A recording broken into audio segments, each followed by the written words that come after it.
Hello, folks. I'm going to say it's good evening because it is here in Australia. But for my co-hosts who are above me, as you can probably see, they're all from the UK. So they've just woken up and it's now just gone past 10 o'clock in the morning. And our guest is sitting there just slightly above me in the blue and the blonde. And above her, of course, at the head of the totem is none other than Andrena Forrest. So Andrena, you take it over, Doc. Good morning, everybody, and hello and welcome on this 5th of the 5th portal for those that are aware and into numerology, and anybody that's listening to the replay. So I'd love to welcome Kimberley, who I've known for quite a long time, and we were talking pre-show, and Kimberley was born in Bristol, and so was I. Ooh-ar. So we've been talking about our journeys, and I know Jeff knows Kimberley because when she did a demonstration at Bill Harrison's Healing Weekend, and Jeff was compere. So we all three are interlinked along the pathway. And then since I've moved down to Dorset, I contacted Kim, and I had to wait for her to finish her editing her first book before she could have coffee. So we met up a little while ago, had a cup of coffee, and she showed me her book. And so I'd like to welcome you, Kimberley, to the show. Thank you for being our guest this week, and would love to share how you started on your journey, because I know you're going to talk about multidimensional galactics, soul connections, and dragons and fairies and all these lovely things. So I'm going to hand it over to you. Oh, thank you, beautiful. Yeah, isn't it funny how we kind of go in these circles and cycles? So, yeah, we have this kind of connection, and as many of us do, don't we? Soul family, Yeah.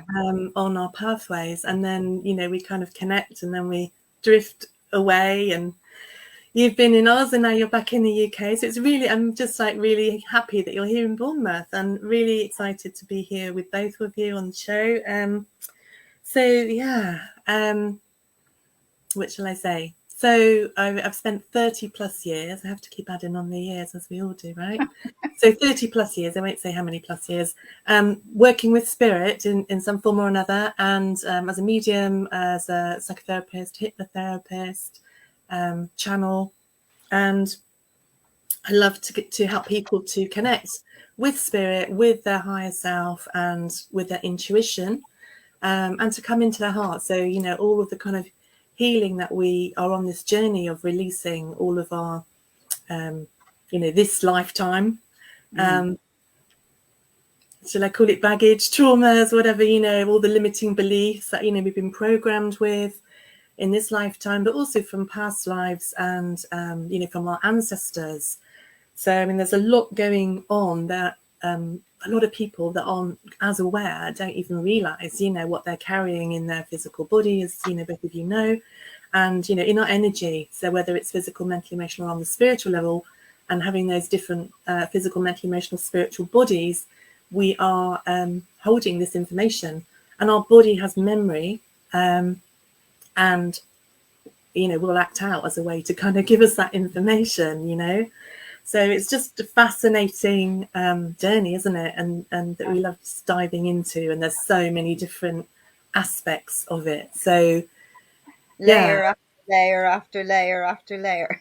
I would say it's like the ocean waves, something ruffles your feathers and you sort of go through crying or anger or what have you, and you sort of take a deep breath, pause, and then in comes the next ocean wave, and then you deal with that, and then it's just a continual of clearing, moving, shifting, isn't it? Yeah, but then you need a lifesaver like Jeffrey Shaw to go and rescue you. I'm not getting it down here, it's too bloody cold. Baywatch. Yeah, and I mean, I think, well, I guess it depends on where we are on our journey, right? Our own personal healing journey, that it can be really choppy. And as people are waking up, sometimes that's really choppy. And it does continue, it does go on, and it kind of, theoretically, it gets easier. That's not always the case when we're going through it. We might be like, oh, I thought I'd cleared this or dealt with this. And, it kind of comes up as well. but yeah, there's been so much going on with the energies, obviously, in the past couple of years, and this year in particular, there's a lot of energy shifting. The way I see it is really positive, but it is bringing up lots for people. And, you know, we're, as empaths and healers and psychics, we are connecting with the collective unconscious. I mean, we all do that anyway, but some people aren't aware of that. And so sometimes what I see is that people are going into stuff that they have cleared, but they're tapping into the collective and then they claim it as theirs. So I kind of do want to remind people to kind of like be aware, is it actually yours? We, you know, we feel it, especially when we're kinesthetic, like I'm full body empath. And I'm doing this all the time, but I spoke with somebody the other day, a friend, and all of a sudden my chest is painful and I feel like asthmatic, and then I'm telling all kinds of stuff that I didn't know about her childhood to help her clear stuff, you know. But it's like we feel things and then we think, what's wrong with me? Why am I crying? Or why am I sad? Or whatever. But of course, there's so much going on in the world and we are all connected. We're all one, right? And we're connected with the earth. And so we're feeling it. Or some people are feeling more, or just it's like, you know, coming up in thoughts. Just however your awareness is coming to you. So it's about being gentle with ourselves, really, rather than rehashing the stories, because sometimes we have done it, we've cleared it. Sometimes there are deeper levels that are coming back up, but also we've got to remember that there's this collective energy that we're all a part of.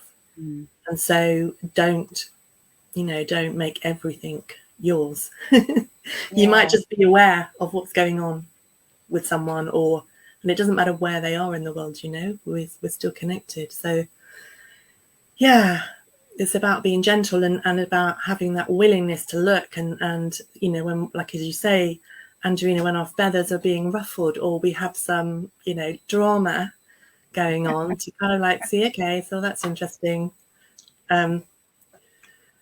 Like we're creating everything, yeah, and personally and collectively, and there's, you know, that personal creations and co-creations. And so, you know, sometimes our stuff kind of is part of that, part of the ingredients in baking the cake, right, in the creation. And so then we end up with something a little bit, you know, not perhaps as we would like it to be. So that's like the indicator, isn't it? It's like, okay, so what did I do there? Or what's that about? What's the belief? How's that, you know, these familiar patterns.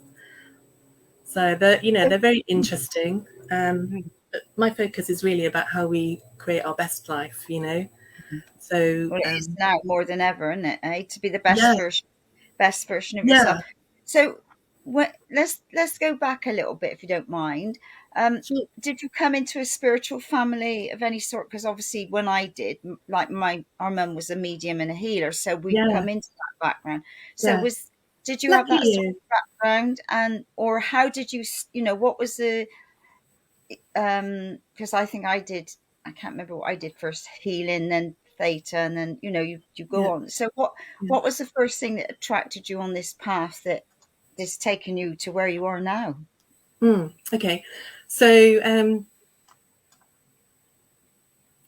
I think I was about 21, and we had a suicide in the family, and as a result of that, I mean, I'd always been interested in anything unexplained, always too sensitive, you know, if there is such a thing, right?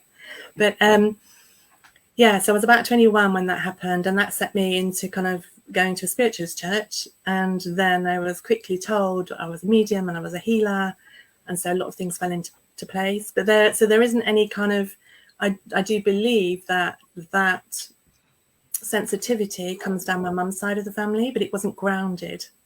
Yeah. You know, my grandmother, before she passed, she was hearing angel voices coming through the ceiling, and she was seeing, I think it was my uncle that had passed. And so people kind of, you know, people thought she was a bit crazy, and then she had dementia, right? But when I went to see her, she always knew who I was. And I was like, well, of course she heard angel voices coming through the ceiling. Because of, you know, spirit were waiting for her and you know, letting her know. She had a lot of faith, right? But she didn't have spiritualist beliefs, although she was Welsh, And so my roots are kind of Celtic, and I think so some of my ancestors were miners, and I think that actually when the men were down the pits, that the women used to kind of do all kinds of things, and kind of probably a lot of them I know had like seances or whatever. I don't know if my grandmother was ever involved in that, but definitely that sensitivity has come down that line.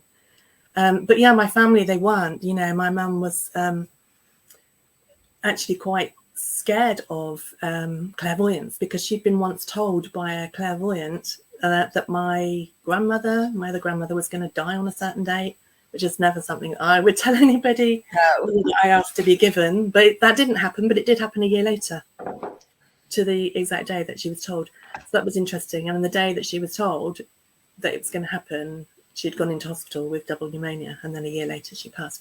So that kind of freaked my mum out, you know. And so yeah, so there's not that understanding. So I'm kind of like the odd one out in the family. Really? I really wish I had that family, you know, that kind of were into it. And then, you know, but we all got different journeys, haven't we? So it's all good. Yeah, but then from that point of view, I blocked it all, because there was seances and trumpets going around and all sorts of going. So I totally closed down, because it just, when you're young, freaked you out. So Right. anyway. Yeah. Interesting. Anyway, yeah. So that was kind of like my starting point, and then I very quickly started working in a development circle and working with a medium, wonderful medium, and then I started working on platform probably about 4 years after that. So I was quite young when I started working on platform and in the churches. I did that for about 10 years, and then I stepped back because I wasn't really resonating with some of the energies, you know, so I kind of like wanted a little bit more freedom in terms of how I worked. And alongside that, my daytime job was working with in the caring sector with people with mental health issues, working with people with addiction, sexual abuse, all that kind of, you know, different kind of stuff going on. So I worked a lot with people with trauma, and also then and teaching. And so that was my passion is not about the messages. Messages are great, and I believe that, you know, they're very valuable for people who've been bereaved, and to understand that, you know, we don't die, that we are infinite beings, all of that.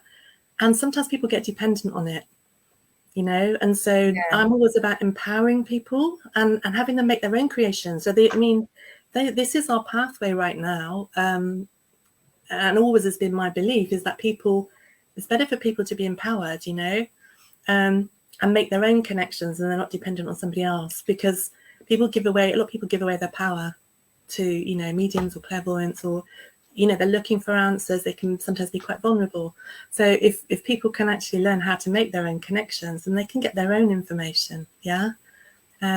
That's what I think is more powerful. So that's my focus. And so it shifted. I stepped back from the mediumship. You know, I kind of still do it. It's in all of my work, but my focus is very much on healing, both kind of like with like energy healing. I'm a theta healing instructor, and you know, intuitive anatomy. So working with like medical intuition, and helping people find those beliefs and those stories and those memories and traumas, and clear those, and connect more with their true self, you know. So that's been the focus, and I absolutely love it. I love to see people, you know, get better, whether it's physically or mentally, emotionally, or, you know, I work with a lot of spiritual people with businesses. And of course, they have a lot of beliefs, like a lot of spiritual people have the conflict between spirituality and money, and, you know, how do we grow a business, and how do we put ourselves out there? And, you know, there's all these beliefs around persecution, or like we're crazy. All of that stuff comes up. And so I found that when I was teaching students, that they would do the training, they would love it, and then they were going out into the world and they're offering their services, and then they were kind of like, oh, I don't know how to do this, and, you know, and a lot of their beliefs were coming up around that. So that's you know, that's what I love to support people with. So yeah, just kind of we need to be reaching out to more people, because we know that the mind, body, spirit field is phenomenal, and it's grown. But now at this time where we've got like so many people awakening, and there'll be more and more people that'll be waking up very quickly and being quite disorientated by it, that we need to be able to be out there and helping people and letting them know that we're here. I concur. On Sunday, I went and revisited a movie called The Shack. It's on YouTube.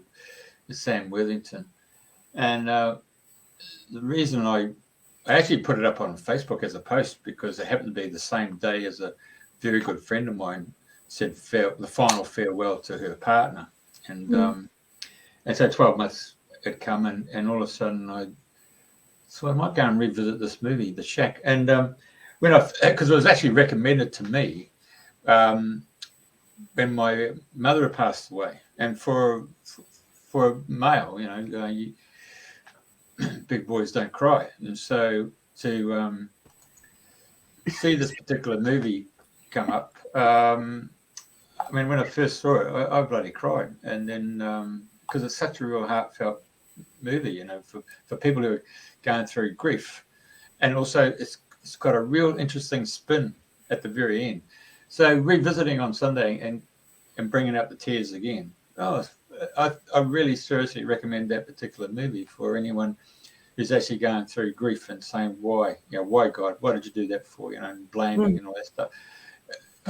So Andrena, you just popped off and then you just popped back on. So I just sat here. It's reincarnated.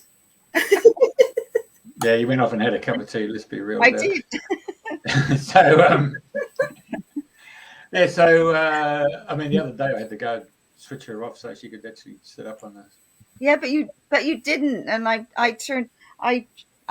sat on beanbags, and I was sinking. So I said, "Take me off screen a minute." So I quickly turned around, bum in the air, and then my sister said, "Well, it didn't look too bad." I said, "Oh my God, you didn't see me?" Yeah, I took about 5 seconds of it, but yes, I just explained to while you were off. We're talking about grief and how she empowers people, and I was just referring to the revisiting the movie, The Shack, and I think you came on to highly recommend it as well. So if you can find ways of empowering people, obviously empathy is very important in the sense that if you've gone and experienced the experience, you're talking from the heart, and people can feel that emotion that you're in, and so to be able to be there for someone and just hold their hand, it's like first day at school, isn't it? You're taking them through that journey, and you can say, "Oh, listen, I'm here for you. It's your journey, but I'm here for you. If all you have to do is ask." So it only takes a phone call and say, "Hey, you up for a cuppa," isn't it? But most people, like us guys, we were told to sort of store it, hold it, keep that psyche, don't reveal your tears, and it's a big, huge leap of faith for a male to actually openly, honestly put it out in the public, they cried. But that movie is really touching. Yeah. No, it was beautiful. Yeah, and I always say, if I can be the best version of me, I can help others to be the best version of themselves. Whether it's through health, nutrition, exercise, just meeting for a coffee, which I enjoy, and just catching up and chatting and just seeing where people are at. And and I say to anybody, if you want to just sit and talk, no judgment, I'm happy to listen. And I had a friend come round to see me a while ago, and I just sat and listened for an hour, and she said, "Oh my God, I just realized I've sat for an hour and you've just listened and held space." And I said, "Well, that's what it's all about." But she was really offloading, and so I just sat there and I thought, well, she felt better for it, and that if we can just be there for people, I always speak to people in the supermarket. I always say hello, and and sometimes people speak to you and sometimes they don't. But I think, well, as long as I do my bit, that's the thing. We're all doing our bits in different ways, aren't we? We've all got different roles, haven't we? And different gifts and abilities, and different people resonate with different people. So there's never kind of like too many people, right? And sometimes we need to hear things so many times as well. That's I'm always amazed when people say something, you know, like, oh, I've just, I don't know, they've just had an insight. And I'm thinking, well, we had that conversation, I don't know how long ago, you know, but it's like, I know for myself, I'll have something and then it's kind of, I'll get an insight. And then, you know, maybe like months later or years later, have a deeper understanding of it, you know. And I think this is like our spiritual pathway as we becoming more aware of who we are and more aware of our, that we're infinite beings, more aware of the spirit world and more aware of our multidimensionality. To whatever degree we have that awareness, that it just evolves, you know. There's always more for us to learn and experience, and we're never kind of there because we live in an infinite multiverse, right? And so that's quite exciting, isn't it? We'd be boring if we kind of, you know, often we do something, we arrive and then it's like, and now what, you know. But there's always more to learn. Yeah. So have you got any because I know I spoke to you previously about a lady that did hypnotherapy, and she's got, well, thousands of followers, and she records their session excuse me, and it's a whole hour or something, where they've gone into the future and what they've seen and shared, and they've come back, and obviously, so have you, like, I know you said you haven't done, or there's not much. I know it's remembering all this, and you don't remember each one because you couldn't remember, you know, what you do for different people. So is there anything to share? So the thing about the book, so the first book, the Soul Journeys, so let me tell you about this book and how it happened. It's still happening and evolving. Yeah, so basically the reason why I did the book, the reason I thought I was doing, not the book, what I did as a lockdown project, you know, lots of people have these little lockdown projects that they've done, haven't they? So basically I decided that I would take, so I've taught hypnotherapy for a number of years. I decided that I would take the past life regression module, that I would expand it and put more of the galactic information in there. And I would teach it online because of the lockdown. And so I decided, I give myself hard work, that I needed to do some videos so that the students would have some, like a, you know, a training vault of different videos. So I did about 30 sessions of hypnotherapy that was 60 to 90 minutes long, sometimes a little bit longer. And, you know, we went kind of everywhere, past life, future life, between lives, galactic lives. We've got dragons, fairies, elves, a lot of galactic beings. And so there's so many stories, but I've got them videoed. Now, some of the people gave permission for them to be either audio release or video release, and some of them are on my YouTube channel, and the others are in the training vault or audio. Yeah. And so basically I was going through the transcripts and transcribing the sessions, which is, you know, because when we're in trance, we're even more disjointed in our speech. We think that we say, you know, a sentence, but actually we probably say like 3 different sentences in one sentence. We stop and start. So actually kind of going through and transcribing them. After I'd done that, I was going to put one book out because Spirit had told me, no, we want it to be a book. It needs to go out to more people. So I was like, oh, okay. So there was so much to do and to learn about in terms of the whole kind of publishing and so forth. And it was about 2 weeks before the book was due to go live. And I ran a workshop. There's a lot of people there, and I took some email addresses down. I was giving away some meditations, and somebody had told me, I've written a message for you. And so the message said, and I was having trouble at this stage trying to get the flow of the chapters. I had the first few, I had the last few, but I wasn't sure about the middle ones. Anyway, she said to me, oh, you're going to be writing another book. And I thought, well, yeah, I know that, but, you know, that's fine. And then as I was trying to sort out this chapter flow to get the book finalized, I realized that it was 2 books. That actual book was 2 books. You know, and I was like, oh gosh. And then I'm like, no, that can't be. And, you know, I was freaking out, so out of control with it all. You know, I was trying to be all organized and whatever, but it was like, it's just had its own journey, you know. And obviously I think that, you know, the people that came together for this project, some of them were clients and some of them were people who were students that have worked with me before. was just amazing, and the information that came out of it, you know. And so I do believe that spirit had this plan. I mean, I wish they'd informed me and told me, look, we're going to write 2 books, but they didn't. And you know, this is how it's evolved. So it's been a really big lesson for me in terms of surrendering to the flow, you know, like right at the last minute, it's all changed. And that's the kind of nature of the energies that we've got going on right now, isn't it? It's like we don't know whether we're on our you know, which way up we are. I was going to say our head or our arse, right? Let's be honest. Trying to filter my head sometimes. Yeah, so basically it's like we don't know where we are, and we're kind of like creating new ground. And so a lot of the information that came through was, you know, as well as the past lives, between lives, and the future lives, was about kind of like the new earth, you know, and moving forward. And a lot of the beings that came through were giving so much information that I was kind of, okay, so yeah, it really, I want to put the past life, between lives, future life bit in the first book. And it's really hard to try and split them, you know, to get just past life, because you can never tell where it's going to go.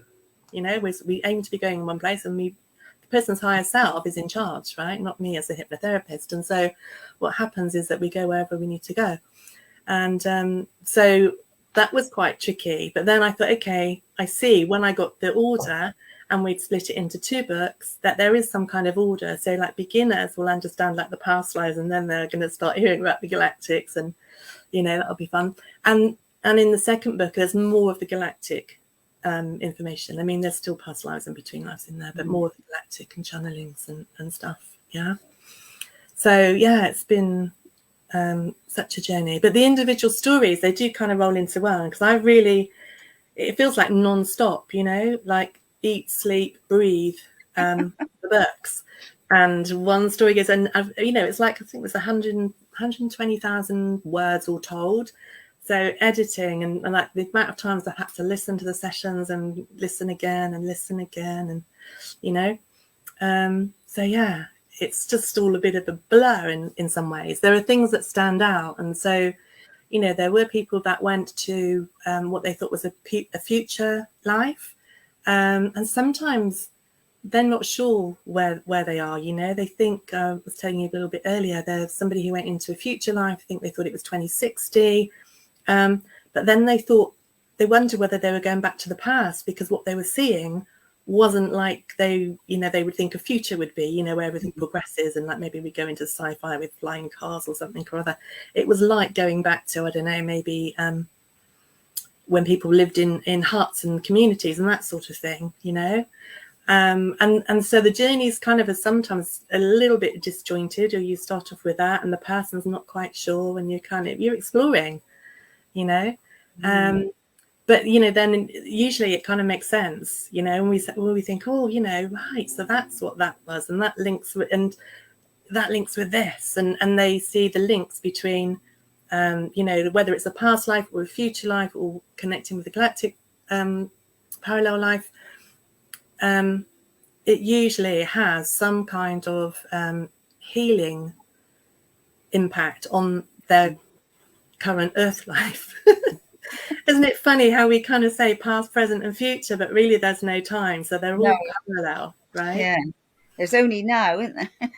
Yeah, but it's like knowing that on the mental level, but actually really kind of like grasping that is kind of another thing. Yeah, because we're so, like, you know, we see the 3D reality and it seems so real, you know, and as we're waking up and connecting, then we know that there are other realities and those can be real as well, but this one still seems more real often, you know. So it's an interesting process. But yeah, so the healing that takes place, so for example, I remember one lady, she went into a session, she wanted to work on visibility and speaking up, and she went into the session and she started straight away, she was you know, she was coughing and swallowing with her throat, so I knew that she was there and something was going on. And I said, well, what's happening now? And she said, I've got a pitchfork through my throat, you know. So it's like straight away we're in this drama. Yeah, it's just really interesting that, you know, just the stories. So there are some upon my YouTube that people can look at. And in the book, they're all the different journeys, and I've tried to kind of leave it pretty much as it was in the session, changed the names obviously for confidentiality. But yeah. Any galactic stories to share? Wow.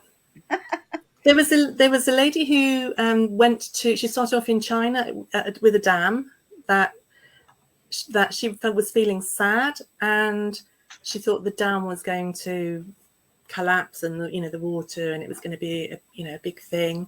And I was trying to figure out, well, how does the dam in China impact, like, on a global level? Like, I didn't really think it would. But I think from what she was saying was that she was seeing then more floods, and it was almost like the start of something. And so the thing to say about this as well, with future lives, which, everything's now, is that they are probabilities. A lot of people kind of think, especially in terms of like mediumship or clairvoyance, they want to know their future. Everybody wants to know their future, right? But the future is what we create it to be. Okay, so I never buy into the stories that it's just, that's an interesting story and maybe that will happen. Like, I'm pretty good at being given or seeing futures. But if we've got free will and choice, and if we choose another direction, then we create a different reality. Yeah. So the information that's in the book and the stories that have come through, the experiences that came through, are, we might have infinite number of parallel realities. Yeah. I think there are lots of different theories, and so for me, it's important not to actually look to define it and say, well, this is how it is, but to look at the possibilities and to always be questioning, because as we grow and as we evolve, then our perspective changes and we see it differently, So what I would say is that within the book, there are many people that have talked about the new earth, a lot of parallels in terms of the stories that have come through, and obviously that are also in other people's experiences. In like you see other hypnotherapists are working with people getting similar information, but when we're looking at the future, that is a possibility, and that may happen, or it may be happening but it's on another planet, or another another realm, and a lot of people also, as she talked about 2060, she was in a shimmery spacesuit, right? And so she was between lives, and, if she'd have just been between lives, then she wouldn't have needed a space suit, right? Because she had, she had just had a light body, but she perceived herself in this space suit with like pointy shoes. And so she was watching and she was feeling this was what was going to happen. But then later in the session, when her higher self came in, she was saying, well, this is a possibility. So sometimes the galactic beings might look on and think, gosh, look at those humans, what are they doing? And like sometimes they're making a bit of a mess of things, right? And other times we're doing like some amazing stuff.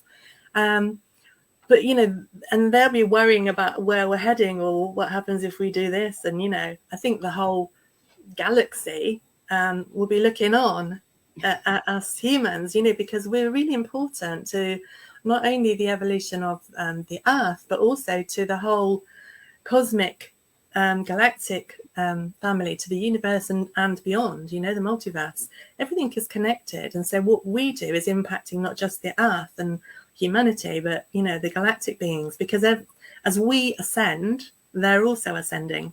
Yeah.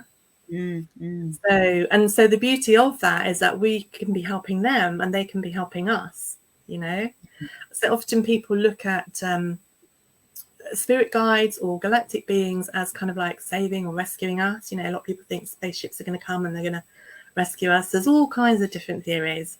I'm kind of like, I've seen certain things, experienced things for myself, and then I heard other stories, and it's like, who knows for sure? I think the human mind and we have this need to know, which is kind of based on survival and fear. So that we want to know what's happening and what's going to happen in the future, right? But I think more and more, what's required is for us to just be in our hearts rather than in our mind that can get carried away, and actually be in the heart, which is love and peace, rather than be in fear and trying to figure everything out and analyze everything. I'm pretty good at doing the analysis. My nickname's Marbles. I like a good mystery and figuring it all out, But some of those beings, they're on higher. Every time I use words, I speak with people, and there's some information in the book about density and dimensions and frequencies. And some of those beings, they'll say there are no dimensions. That's just how we can understand it, right? So this is the issue when we try and kind of put it into words for people to understand, or try and understand it for ourselves. We kind of create these maps or models, but it's just a map or model. It's not, it's like if you look at a map of England, it's very different to when you're actually on your road trip, So, yeah, I mean, there are people that have talked about, we're going back, and it's going to be kind of, much more going back to kind of what we call the old ways of doing things and communities. I do believe that communities are really important, and that's becoming more important. And obviously, we're at a transitional point, and how we move forward remains to be seen. It's about the choices we make, isn't it? So what can we choose, and what's going to create the greatest for ourselves and for humanity, for the planet? And that's why it's so important, isn't it, at these times, to be able to invite people to connect with themselves and with their body, with their higher self, with their, to become more aware of the spirit realms. And there's more and more of that happening, isn't there now? There's so many groups, like through shutdown and what have you, people doing it on Zoom and connecting that way. I mean, that's opened up a whole new world for people connecting. But I see on your info, you've done MP3s for people that they can listen to meditations and higher self, and I can't remember what else was on there, but I know there's a lot of info for people to download if they want to, try a different meditation. Yeah, so they're part of the book bonus. I think there's a couple of meditations in one, and then there's a couple of meditations in another, and there's some light language and some toning that came through in, I think it's in book 2. But don't quote me on that, because it's, like I say, it's a bit of a blur. But so it, there's lots that's going on in the sessions, and I feel that they're very much as like an energy that will help people. That there's a lot of keys, a lot of codes, a lot of experiences that people will relate to.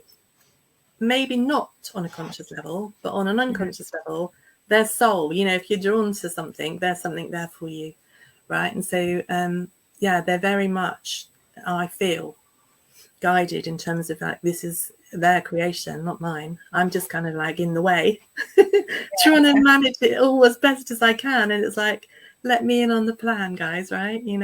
First it's one book, now it's going to be 2 books, and then it's, so I'm just kind of happy that, it's all kind of coming to fruition, because like it's been a long 2 years, right?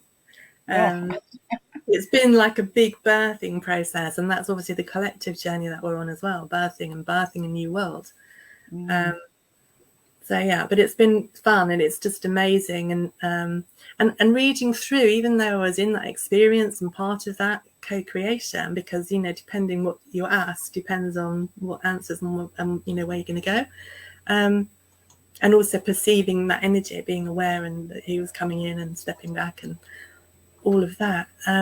Reading through, it's like I'm getting more and more information, and going, oh yes, and it makes more sense to me because I'm not actually in it in the moment.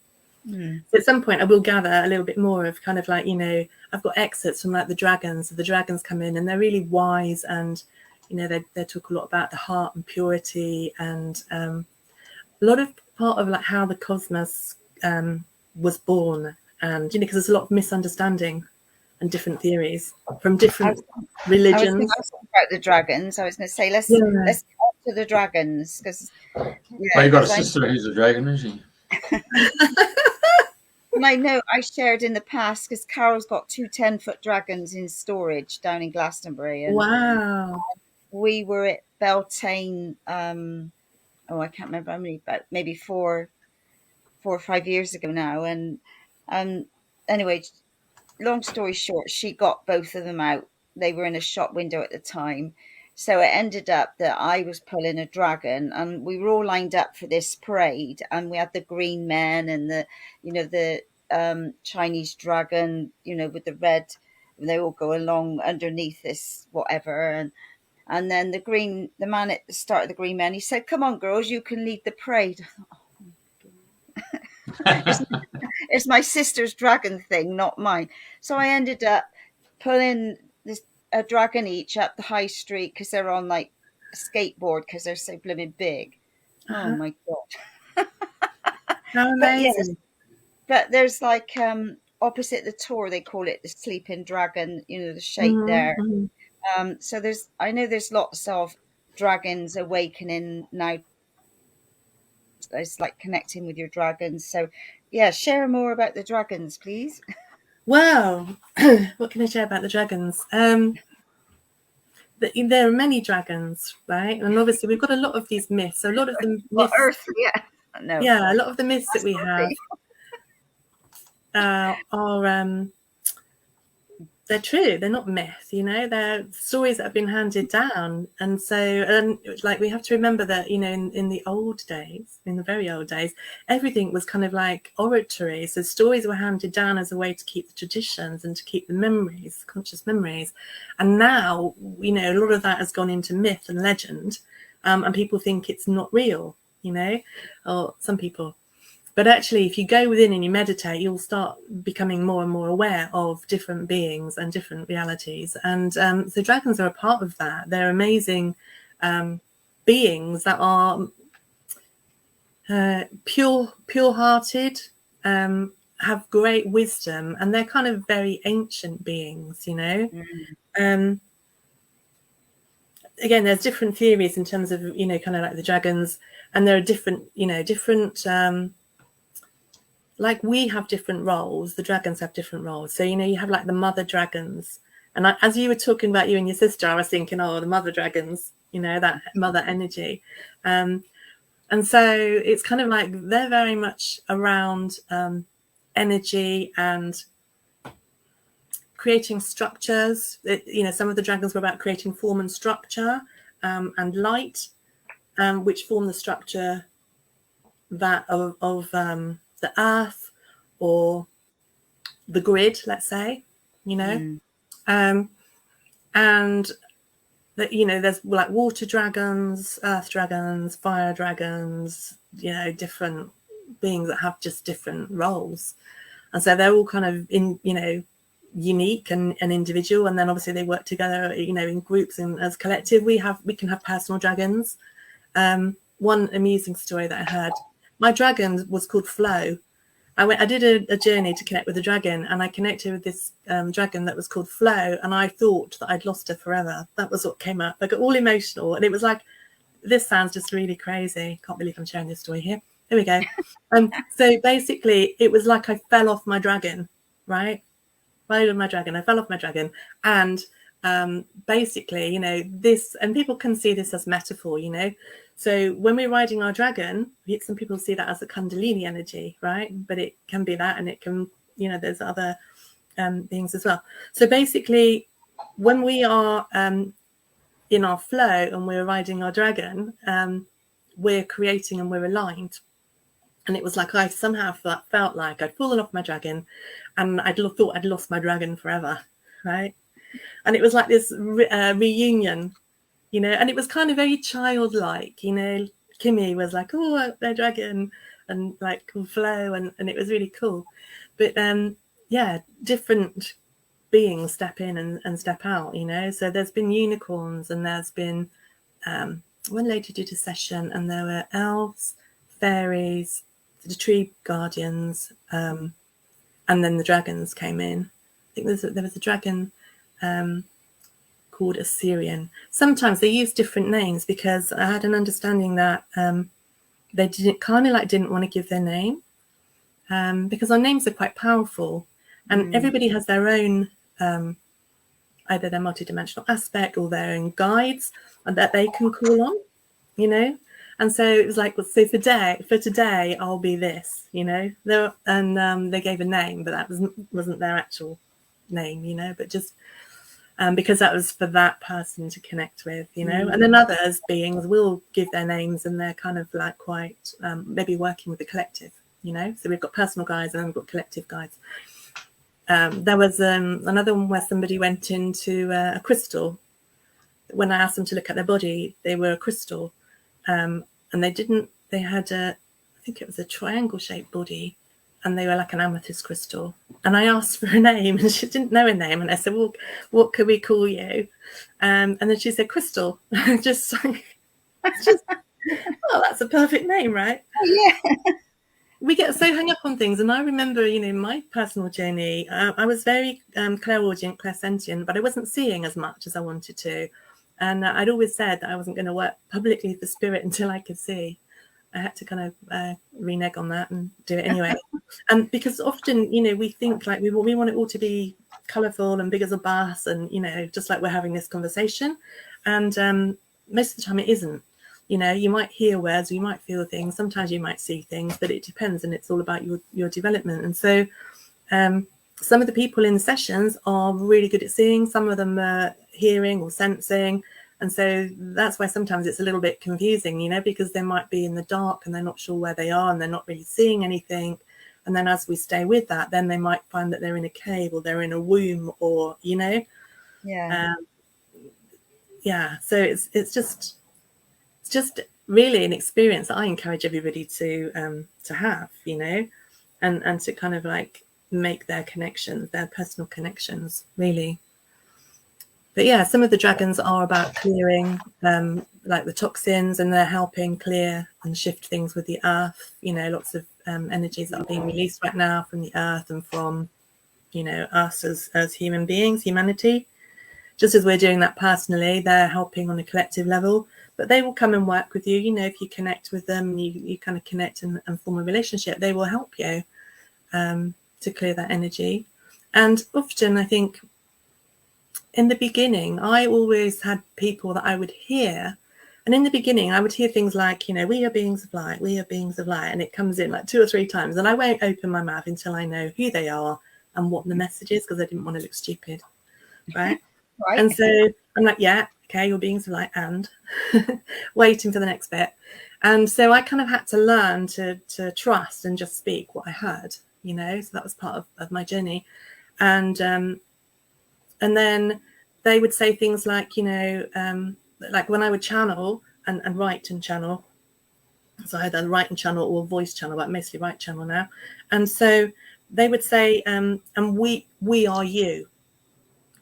And I kind of thought it was kind of like, yeah, I think my understanding then was it's kind of like oneness, but not the understanding that I have now, that really they are multidimensional aspects of us, right? Not all of them, because there's some, you know, but like we are all one, so it is all one in any case. But you do know what I'm saying? Yeah, I am with you. It's kind of a little bit crazy, right? But you know, sometimes it is like a multidimensional aspect of us, and then some, and you know, it's like holographic or fractal reality. And then to get my head around, like, you know, spirit keep giving me now so much around quantum physics and showing me things that are to do with quantum physics, and I kind of get it, but I don't, and I can't explain it. It's like left brain fries my brain, you know. But more and more, you know, that's what's happening, isn't it? We're, you know, the Earth's accelerating, the particles within our body are accelerating as we're going into a higher frequency, and our realities are shifting and changing. We're becoming lighter, and that's the way forward, right? And so these beings are very real. They're just very much a faster frequency and vibration and lighter. And sometimes people will be able to see them. Sometimes they'll just hear them or sense them. But, you know, all of those senses are valid. So you know, you look at the myths, if you want to call it as such. But how can you look at Wales having a dragon, and England having a dragon with Arthur Pendragon, and then you go all the way across into the Pacific there and the Asia Minor, and you got the Asians, the Chinese with their dragons. I mean, there wasn't a bush telegram. I mean, it wasn't like get on the phone and have a ring or smoke signals, isn't it? I mean, it was no internet today. No, but it was amazing how those three cultures all came together on the same concept of a dragon. And of course, in the star system, there is a Dragonus system, home of the dragons. Yeah. But many of the beings talk about, times in the past where they came to different areas. So maybe they came at the same time, or we've got telepathy, right? And some people now are telepathic, and back then, they were much closer. A lot of people are much closer to the land, like the First Nation people, Aboriginals. They were very, very connected. Yeah. And we just are so busy that we disconnected from the earth, from, the mineral kingdom, the plant kingdom, the trees, all of those are beings, and they are wise. If you sit with a tree and you channel a tree and connect and commune with the tree, or a crystal, the information and the love, they're conscious beings. So, we're becoming, that's beautiful. They're becoming, is that one of mine? Yeah. I was like, oh, did I take that picture? Yeah. That's lovely. It's Kingston Lacey. It's beautiful.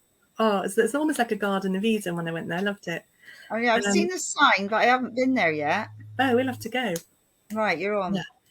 So, they're all conscious beings. And so as we connect more with nature, I mean, if you look at the Egyptians talk about the netters, the gods, right? And netta is a word for nature. Yeah. And it's like, to me, God, source, whatever you want to call it, is everything that is. Yeah. We'll go there, actually, Andrena. And where's that? That's really lovely. We'll go there. That's like a Garden of Eden as well. Oh, that's nice. I like stones. It's like it's a little bit like Stonehenge kind of setup, but it's I think it's Wareham. Anyway, we'll go. Right. So basically, if we connect with nature, we can have all this wisdom that comes in. That's from the New Forest. I love the New Forest. Oh, I got to go there as well. Yeah, the horses and the wild ponies. It's such a beautiful place. Yeah. Yeah. So, go and sit, like I went and sat, and there were a lot of horses in the New Forest. I got this little tribe that when I first moved to Bournemouth, I was driving past and I kind of caught them out the side of the window, and they were hiding in amongst the trees, right? And there was about 20 of them, little Shetland ponies. I called them my little shorties. I'm very proud, like. As a little girl, I used to do a lot of horse riding. And so, so I would go and see, we often go up and see the horses. And I went, and there were a group of horses, not the short ones, not the Shetlands, but they were all sat almost in a circle. And I kind of approached, and there were some mares that were lying down, and kind of like the guys were stood up, almost protecting them, So I kind of quickly, slowly approached them, trying to be quiet and calm. And some of them went to get up, but they stayed lying down. And I sat down cross-legged in this circle with the horses, and it was so peaceful. And it was almost like they kind of accepted me, and it was just really beautiful. But it's like most of the time we're too busy to be doing those things, And there's just so much information that, when we,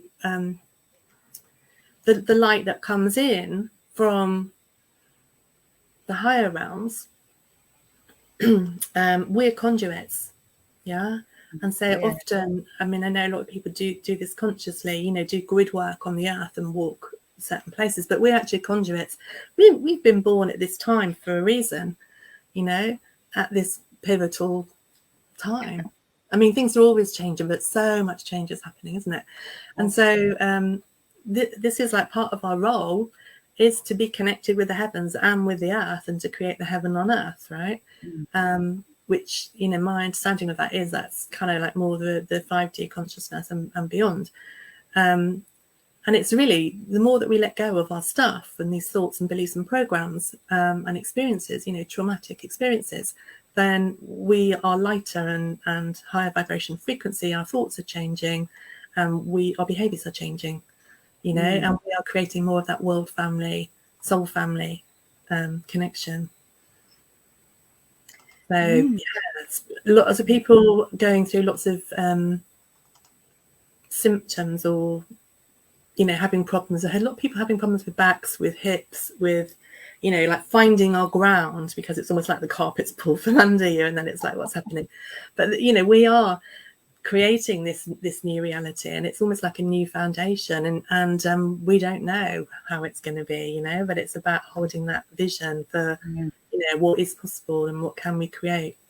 And what we choose, Exactly. Exactly. it's So like part of people. it is our energy, right, and our vision, which often, you know, we're all kind of connecting with this collective vision and seeing similar symbology and so forth.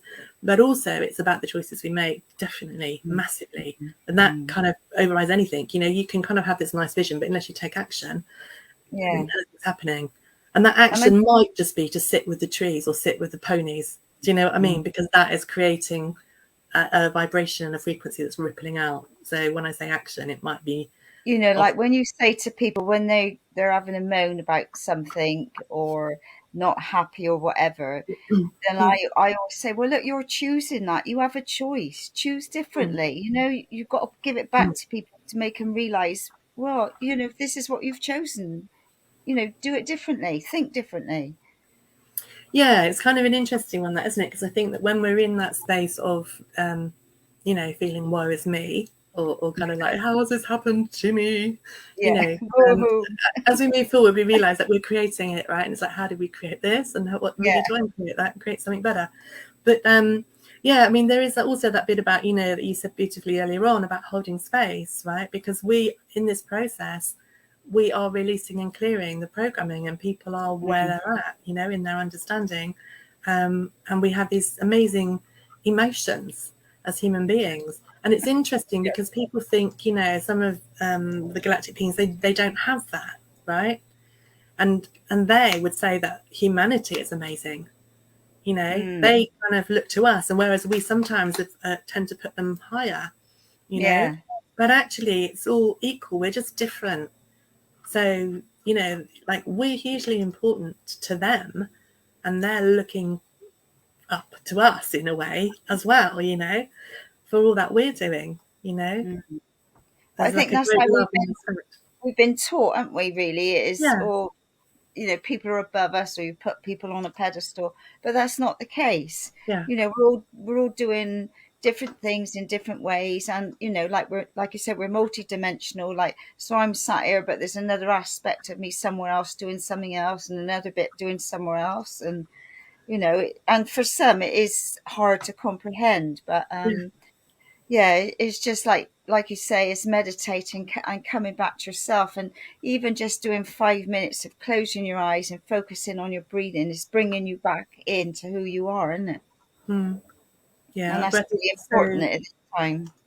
yeah, breath is really important, and the meditation. I mean, it doesn't have to be a long time, like you say. It can be 5 minutes. You know, even if you sit down on the grass or you sit in the garden. And I was sat out the other day. I'm really making the most of sitting in the garden in the past 2 years. You know, which I wouldn't be stuck on my laptop doing things. And I'm like, oh, it's sunny outside, and you know. But yeah, so I've been sitting in the garden, even when it's not sunny, just Yeah. because it's nice fresh air, and because the birds are still, I just love the birds. It's like they're Oh, I playing know. It's, something in my heart, you know. hmm. And that sound and the frequency, you know, which is affecting our body, our physical being, and we are that sound and that frequency. So many things that really they could have taught us at school, right? I was Oh, amazed that quantum physics was around, you know, back in the day when we were at school, right? But you don't learn it until you go to university. How crazy is that? Like, it's yeah. only the foundation of like creation and like our bodies and everything. Yeah.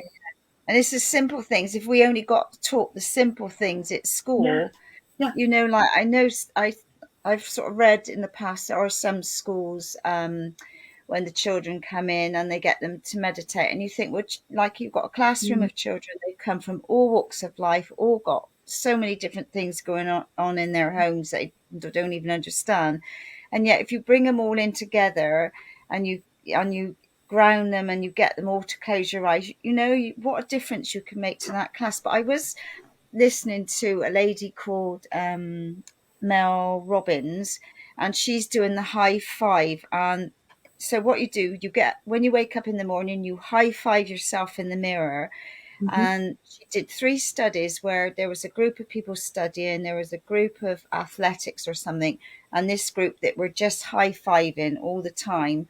And the high-fivers came out over everything. And she said, because you look in the mirror, or not everybody, but you think, oh my God, look, oh, I got another wrinkle, oh, look at my grey, and you're constantly criticizing yourself. But when you go in, you high-five and you're lifting your vibration up. And you're doing that more and more, and you're acknowledging yourself. So I've been getting my little grandkids when I was with my son to do it, and so they come in and they go, high five, Nana. But when you listen to, if you just find high five Mel Robbins, it's amazing. She's got thousands of people all around the world doing this now, and Beautiful. even people are saying it's changed their lives, and they're doing it to the children going in. They're all high-fiving, and they're, it's putting that positive back in, and that's what we need now, is to get people back into their space and being truly who they are. Anyway, I'm a that's bit my little. concerned about what pictures Jeff's going to come up with next. That must be the new Forrest. It is. I just wanted to let you know. Getting there done. I've got lots of New Forest pictures. I'm an absolute avid photographer, love nature, but mostly in the New Forest. Animals, landscapes, trees, flowers, macro. I love it. Yeah, love the horses. So yeah, I mean, it is the simple things. You're right, and so it's like the grounding. It was super important, and taking that quiet space, breathing. Just looking around at nature, like, looking at the butterflies, looking at flowers. It's like color therapy in your garden, right? Or wherever you go, going to the sea, it's like nature is healing for us. And most of what we've been taught is especially in the West, is to kind of like, move away from nature and busy our lives up. And so lockdown in lots of ways has been a gift and a way for us to reset, in terms of like, we're human beings, not human doings, right? And so, I wonder what we've already shifted that we haven't acknowledged, that we're not even aware of what we are creating, and that's the beauty of, sometimes there's like a gap in between us dreaming the dream and actually seeing that show up in reality. And so sometimes people lose faith or hope and nothing's happening. But it's like the seeds in the garden that you plant and kind of like they're coming up through the soil, right? And they're growing massive root systems and then they come up and you're like, oh, something's happening now, I know somebody said to me, because obviously I'm looking for a lovely place to call home, not these 4 walls and nothing else. And they said, you plant your seed, but you're trying to pull it out before it's even sprouted. That's funny. I was going to say, we've got some potatoes that are growing. Andy planted some potatoes and they're in quite a small and he's got a tendency to put too many seeds in one space. Anyway, they're all coming up. And then he said, I wonder when they're going to be ready. And I was like, well, how will you know? I don't know if you've got too many there. We don't know what happens to them and how we know. But anyway, somebody might message and say, who knows about potatoes? How do you know when the potatoes are ready? We tried growing stuff in more in the lockdown, but I think we fed a lot of slugs.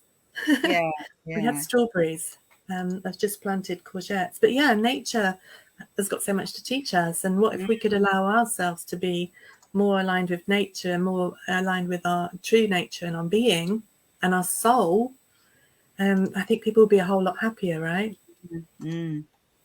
As you say, we're programmed to do all these things. And, I always used to think that we could have jobs where we worked 2 days a week and we have 5 days off rather than work 5 days and have 2 days off, or these things that we've kind of got backwards, and so much is changing now, even in the workplace, isn't it? With people working from home and people working when they're moving to 4-day weeks. And so there's lots of shifts that are taking place, and it's all connected. So it's bringing it back to ourselves and our own thoughts and our own emotions and actions, like you were saying about the earlier on. I think about like the pond or water. Water, look. Water is amazing, right? Water is consciousness, has memory, is light, and our bodies are made up of water, you know, and so it's like when we take that time to be with ourselves, to be with nature, to be, you know, walk down to the sea, or even when we have a shower, right, we can kind of be more conscious about and acknowledge the water and the gift that water is to us, you know, like water's life, no life without water. And when we have that gratitude and that reverence for everything and everyone, you know, regardless. Sometimes it's challenging, right? But the people that challenge us, most people that challenge us most are ourselves, right? but you know, when we're kind of like challenged, it's really just helping us to heal and bring something up so we can clear it. So we're all kind of walking one another home, if you like. Which is rather beautiful. Right. So have you got any workshops or anything coming up that you want to share before we I am going to put together an online meditation hypnosis that will be I'm going to have groups that will be different topics. So there may be some like past life regression, future life, some connecting with higher self, some galactic. But I will put some dates up for that. I've got a hypnotherapy training that's coming up, which is on the 27th to the 30th of May. So if anybody is online, if anybody is interested in learning about past life regression, life between lives, future lives, galactic beings, that's all being taught on that training. So, you know, getting in touch, message me, find me on Facebook or my website. Happy to chat around that. And the second book, the first book is out, so you can, I expect Jeff's got the link there somewhere. That one's available to buy, and it's in Kindle and paperback. And then the second book has just gone up for pre-order, and the date that's going to go live is set for the 21st of June, but it's available for pre-order now. And in the books, there are the book bonuses, which are like the meditations. So for the solstice, you got that for then? Yes. And I kind of did that because, you know, there's certain things that need to happen in order for it to be ready. So I give myself a bit of time. And it may move forward, it may not, because, you know, it's an interesting thing with the dates. I was trying to, you know, figure it out, logical mind a little bit. And then I was getting, you know, like it wanted to be up today. And I did think last night I was thinking it's not going to happen, but it has happened. Probably because they wanted it to happen. So, you know, it's like there's certain energies at certain times that are coming in, and it's almost like the energies of the beings that came in those sessions. There's a frequency and an energy and a vibration that is very healing and very pure. And so, you know, it's all very, it's just very guided is all I can say, really. And the dates, there's more energies and frequencies. You know, we're talking about the different portals, and we've, you know, got the solstice coming up, and lots of things that are happening. So all of those energies, it kind of almost like the book is a being itself, and it kind of like wanted all these energies and frequencies. It's almost like it's an energetic, right? And so it's kind of been like communing with the book and seeing kind of like, well, what do you want to be? Okay, you don't want to be one, you want to be two, and now you want to be at that time, and then you want to be at this time. It's all out of control, crazy, but in a good way. So when I did the first one, I put it at a date, and I thought, well, I might bring it forward, but that gives me time, and it kind of worked out perfectly. So I think the first one went up on the 2nd of February, and then it went live on the 22nd of February. So it had the whole, I love squirrels, it had the whole 222, you know, thing going on with the energies. And so this one obviously wanted to have like the May energies coming in, and the 5. So it's like partnerships, unions, and freedom, liberation, change, transformation. So brilliant. Okay. I know there's been some questions. I'm just gonna. I know there's been some questions, and I know we're probably coming up to time. It's 11:11. Look at that. Oh, well, there So, you go. yeah, we're Well, coming up to time. Jeff, But yeah, Fun. if there's questions, I'm sure this is on Jeff's Radio FM 88 page, isn't it? And so I'll pop back if any's posted, because I just saw them flash up. But Yeah, I saw a couple of things flash up. Yeah. But you can read them, but I tried not to. I need to keep focused talking with you. yeah, I know somebody asked a question about my eyes going one way, but I didn't. Anyway, so I'll go back and have a look. I did see that one. Yeah, and if you have got any questions, I'm happy to answer. Yeah. So for people in Australia who are watching, they can just contact you through Facebook here. And, Facebook's a good place, yeah. And you can do a Zoom session or a Skype session or whatever. Yeah, all my sessions that I do are on Zoom, and that works really well. Very good. Yeah. Maybe it's your website as well. All right. Okay. You're a star. Again? Eh? I said you're a star, Jeff. It's been really lovely. You sharing your journey and your books. So I wish you good luck with your books, and look forward to catching up with you another day. So thank you for coming on our show. Yeah, thank you so much. So much. Both of you. It's been a pleasure. Nice to reconnect, and we'll have some adventures together. Indeed. Those photos I was showing were at St. Nectan's Glen. Yeah, that's a beautiful space, isn't it? Very magical, like the Merlin energies, Tintagel, and there's a portal there. I don't know if that picture didn't. There's a picture that's got like they usually get lots of orbs there, don't they? Yeah. I've had some lovely orbs on down there. So yeah. What's this joint, by the way? Before you jump out, where's this joint? Oh, Castle. Corfe Castle. Where's that? It's in Corfe Castle. It's in Dorset. Far away. Yeah, it's not far away from me. Yeah, it's a beautiful little village. And I don't know the history to it. I mean, when we were there, there's a lot of history behind that, with like the English history and royalty and so forth. But it's just an amazing place, lots of energy and great views. I love a bit of history and archaeology. So lots of these places are kind of like power points, Yeah, because I went to Badbury Rings the other week. And then I'd gone from somewhere else. Where else had I been? I don't know. I suddenly found myself at one. I'd done Stonehenge, I'd done Badbury Rings, and there was somewhere else. Anyway, and I thought, God, I suddenly interlink in these places. That's nice. Where's that one? That's at Kingston Lacey. Is it? Oh, I definitely got to go there then. So, fascinating.